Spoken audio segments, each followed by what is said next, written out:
When our founding fathers revolted against the King of England more than 2 centuries ago, for the first time in 2,000 years, laws were written and passed by a process called democracy. No longer did absolute monarchs alone hold the power to write laws, or wealthy nobles or theocrats or warlords. Instead, we the people, through our vote, elected lawmakers who then represented our interests in writing and voting on legislation. It was a fundamental power shift around the planet, from the rich to the working people. Unfortunately, as we know today, democracy did not persist. With the rise of lobbying and the Supreme Court's obliteration of campaign finance laws with the Citizens United ruling, the process of writing laws is no longer democratic. It's been privatized. Lobbying is now a $6 billion a year industry.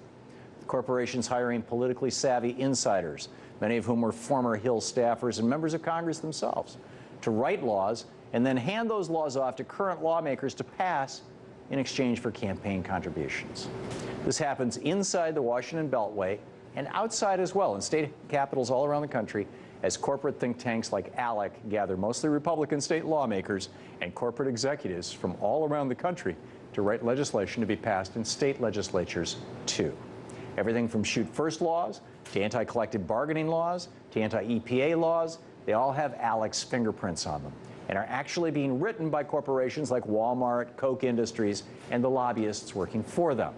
They're not being written by you or me, the voter, or by our elected representatives. A recent study out of California showed that the majority, 60% of all the laws passed in that state, were written by lobbyists. So law writing has gone from being democratic to being a private enterprise. And now it's getting worse, going from privatized to monopolized.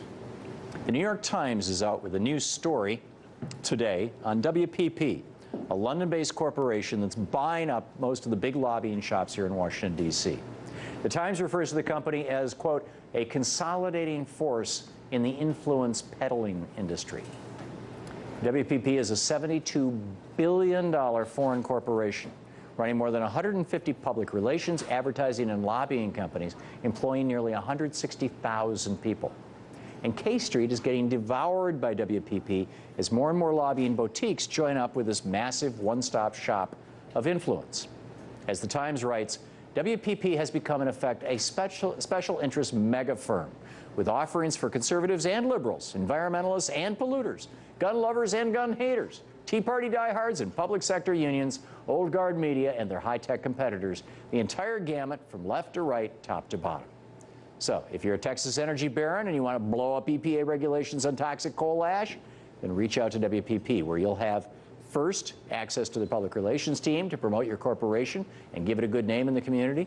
Second, access to their advertising team to run smears against the EPA and job-killing regulations. And third, access to a lobbyist to whip up support for your anti-EPA agenda on Capitol Hill and even write the law for you.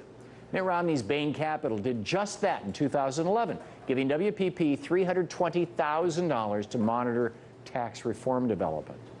And here's what's most troubling.